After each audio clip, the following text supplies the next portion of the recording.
आप देख रहे हैं इंडिया टाउन न्यूज, भारत की बात। नमस्कार, आप देख रहे हैं इंडिया टाउन न्यूज और मैं हूं आपके साथ सुधीर मिश्रा। स्वागत है आपका हमारे खास बुलेटिन राजधानी सरकारधानी में, जहां हम आपको छत्तीसगढ़ की महत्वपूर्ण खबरों से रूबरू कराएंगे। तो चलिए बुलेटिन की शुरुआत करते हैं, लेकिन उससे पहले एक नजर आज की हेडलाइंस पर। छत्तीसगढ़ में भी छिपे बैठे हैं पाकिस्तानी एजेंट। एनआईए की टीम ने प्रदेश सहित 8 राज्यों में दी दबिश, जब्त किए अहम दस्तावेज और इलेक्ट्रॉनिक डिवाइस। प्रदेश में आज से शुरू होगा चावल महोत्सव। 81 लाख के अधिक परिवारों को मिलेगा लाभ। वितरण संबंधी जानकारी का प्रदर्शन अनिवार्य। छत्तीसगढ़ में होगी शिक्षकों की भर्ती। पहले चरण में 5000 पदों पर भर्ती। सीएम साय ने किया बड़ा ऐलान। राजधानी में हादसा। विश्व साइकिल दिवस के लिए लगाया गया सेटअप गिरा, मजदूर को आई चोट। नेता प्रतिपक्ष चरण दास महंत का विवादित बयान। कहा पीएम मोदी बायोलॉजिकल पैदा नहीं हुए हैं। संविधान बचाओ रैली में शामिल हुए नेता प्रतिपक्ष। अब खबरें विस्तार से। पाकिस्तान के खिलाफ ऑपरेशन सिंदूर चलाए जाने के साथ ही देश में की खुफिया जानकारी लीक करने वालों के खिलाफ भी ताबड़तोड़ कार्रवाई की जा रही है। इसी कड़ी में एनआईए की टीम ने छत्तीसगढ़ सहित देश के 8 राज्यों में दबिश दी। बताया जा रहा है कि एनआईए को आतंकी गतिविधियों में संदिग्ध वित्तीय लेन देन, टेरर फंडिंग सहित अन्य कई संदिग्ध गतिविधियों की सूचना मिली थी, जिसके बाद दबिश देकर संदिग्धों के ठिकानों और दस्तावेजों की जाँच की गई। मिली जानकारी के अनुसार एनआईए की टीम ने छत्तीसगढ़, दिल्ली, हरियाणा, पश्चिम बंगाल और उत्तर प्रदेश, महाराष्ट्र, राजस्थान और असम के 15 ठिकानों पर दबिश दी। इस दौरान एनआईए की टीम ने संदिग्ध व्यक्तियों के ठिकाने से इलेक्ट्रॉनिक डिवाइस और वित्तीय दस्तावेजों सहित कई अन्य दस्तावेज भी जब्त किए हैं। जानकारी के अनुसार यूट्यूबर ज्योति मल्होत्रा सहित कई अन्य लोगों को पाकिस्तान को खुफिया जानकारी देने के आरोप में गिरफ्तार किया गया। वहीं एनआईए को जैसे जैसे जानकारी लीक करने की सूचना मिल रही है, छापेमार कार्रवाई कर रही है। बता दें कि हाल ही में एनआईए की टीम ने सीआरपीएफ की 116वीं बटालियन के में असिस्टेंट सब इंस्पेक्टर के पद पर तैनात मोतीराम को भी गिरफ्तार किया था। मोतीराम पर आरोप है कि पाकिस्तान के खुफिया अधिकारियों को भारत की संवेदनशील जानकारी दी है। आबकारी घोटाले मामले में छत्तीसगढ़ में ईओडब्ल्यू और एनआईए की छापेमारी कार्रवाई की गई है। ईओडब्ल्यू ने आए दिन प्रदेश में अलग अलग जिलों में कई लोगों के यहां छापेमारी कार्रवाई कर रही है। इसी कड़ी में ईओडब्ल्यू की टीम ने दुर्ग भिलाई जिले में विजय भाटिया के 5 ठिकानों पर दबिश दी। विजय भाटिया पेशे से कारोबारी है और छत्तीसगढ़ के पूर्व मुख्यमंत्री भूपेश बघेल के करीबी भी माने जाते हैं। विजय भाटिया के सभी ठिकानों पर ईओडब्ल्यू की छापेमार कार्रवाई जारी है। प्रदेश में आज से चावल महोत्सव की शुरुआत हो रही है। यह चावल महोत्सव 7 जून तक चलेगा और इसी दौरान 81 लाख से अधिक राशन कार्डधारी परिवारों को जून, जुलाई और अगस्त तीनों माह का चावल एक मुश्त वितरित किया जाएगा। इस चावल महोत्सव के लिए प्रदेश भर के 13,928 उचित मूल्य दुकानों में चावल का अग्रिम भंडारण किया जा चुका है।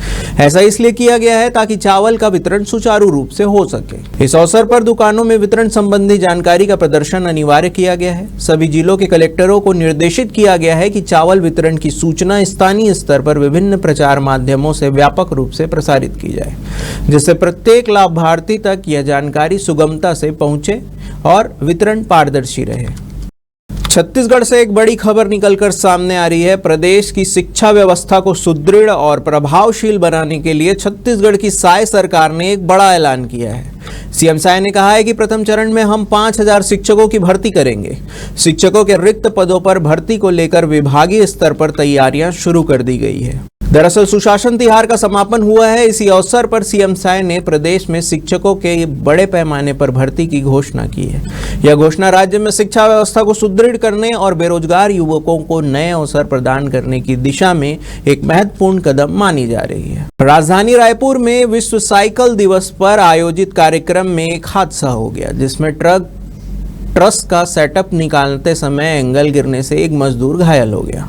वहीं एंगल के गिरने से एक कार को भी नुकसान पहुंचा है, जिसमें उसका ड्राइवर चोटिल हो गया। बता दें कि विश्व साइकिल दिवस पर मरीन ड्राइव चौक पर जर्मन का एंगल लगाया गया था आयोजन की समाप्ति पर ट्रस्ट का सेटअप निकालते वक्त एंगल गिर गया, जिसकी चपेट में आने से एक मजदूर घायल हो गया। वहीं सिग्नल पर खड़ी एक कार का सनरूफ एंगल गिरने की वजह से टूट गया। मौके पर तेलीबांधा थाना पुलिस मौजूद रही। वक्त हो चुका है एक ब्रेक का, बने रहिए इंडिया टाउन न्यूज के साथ। अब खबर आपकी उंगलियों पर, हर खबर पर हमारा नजरिया। इंडिया टाउन न्यूज, भारत की बात। ब्रेक के बाद आपका स्वागत है। छत्तीसगढ़ सरकार ने औद्योगिक विकास को बढ़ावा देने के उद्देश्य से राज्य की औद्योगिक नीति में बड़ा बदलाव किया है। अब कम से कम 15 एकड़ या उससे अधिक जमीन वाले निजी क्षेत्र में भी औद्योगिक पार्क की स्थापना कर सकेंगे। राज्य सरकार ने प्रति एकड़ 20 लाख रुपए की अनुदान राशि प्रदान करेगी। नई नीति के तहत अगर कोई व्यक्ति या निजी संस्था 15 एकड़ भूमि पर औद्योगिक पार्क विकसित करना चाहती है तो उसे कुल 3 करोड़ रुपए तक का अनुदान मिल सकता है। राज्य की साय सरकार का लक्ष्य है कि राज्य के प्रत्येक जिले में कम से कम एक निजी औद्योगिक पार्क स्थापित हो, जिससे रोजगार और निवेश को बढ़ावा मिल सके। कांग्रेस ने सक्ती जिले में बाराद्वार में विधानसभा स्तरीय संविधान बचाओ रैली निकाली, जिसमें नेता प्रतिपक्ष डॉक्टर चरणदास महंत शामिल हुए। इस दौरान उन्होंने प्रधानमंत्री मोदी को लेकर एक विवादित बयान दिया। डॉक्टर महंत ने सिंदूर को लेकर पीएम मोदी पर तंज कसते हुए कहा कि अगर नरेंद्र मोदी को सिंदूर से इतना लगाव है तो अपने सभी मंत्रियों को कहे सिंदूर लगाया करें।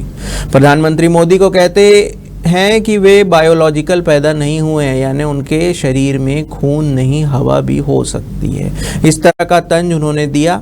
पानी और गोबर भी हो सकता है, ये शब्द भी उन्होंने कहा। विधानसभा स्तरीय संविधान बचाओ रैली में विधायक रामकुमार यादव, बलेश्वर साहू समेत कांग्रेस पार्टी के कई जनप्रतिनिधि और कार्यकर्ता शामिल हुए। कांग्रेस नेताओं ने भाजपा सरकार को संविधान विरोधी बताया। नेता प्रतिपक्ष चरणदास महंत के मंत्रियों को सिंदूर लगाने वाले बयान मंत्री रामविचार नेताम ने अमर्यादित बताया। उन्होंने कहा कि नेता प्रतिपक्ष को शब्दों की मर्यादा बनाए रखनी चाहिए। चरणदास महंत को माफी मांगना चाहिए।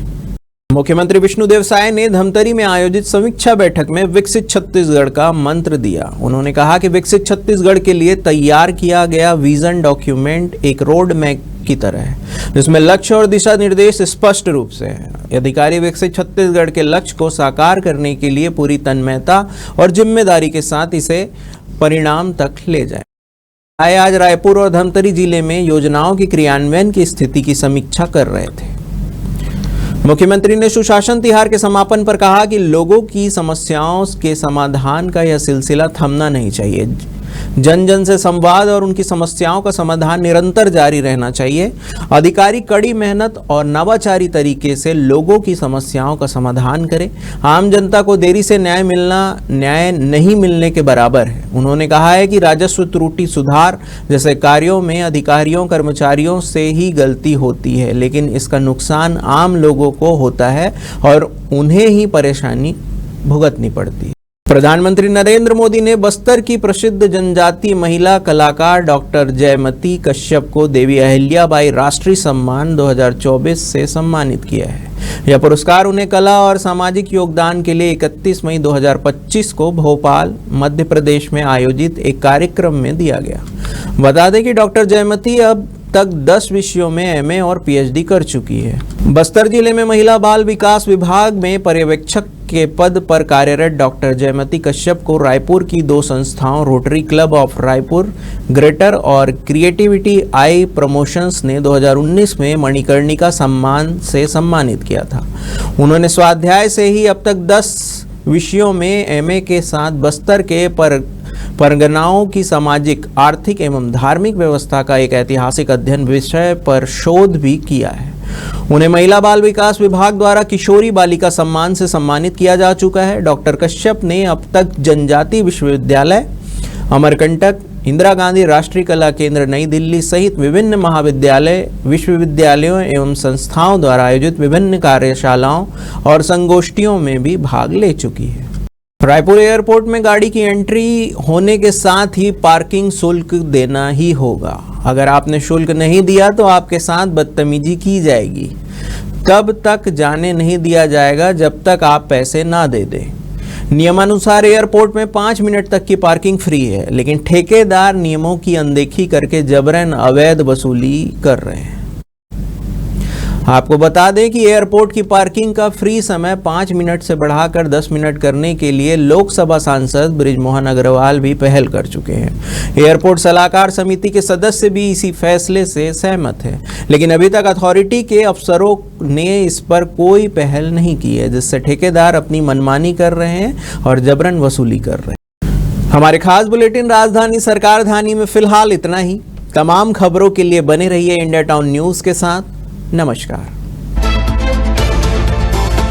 आप देख रहे हैं इंडिया टाउन न्यूज, भारत की बात।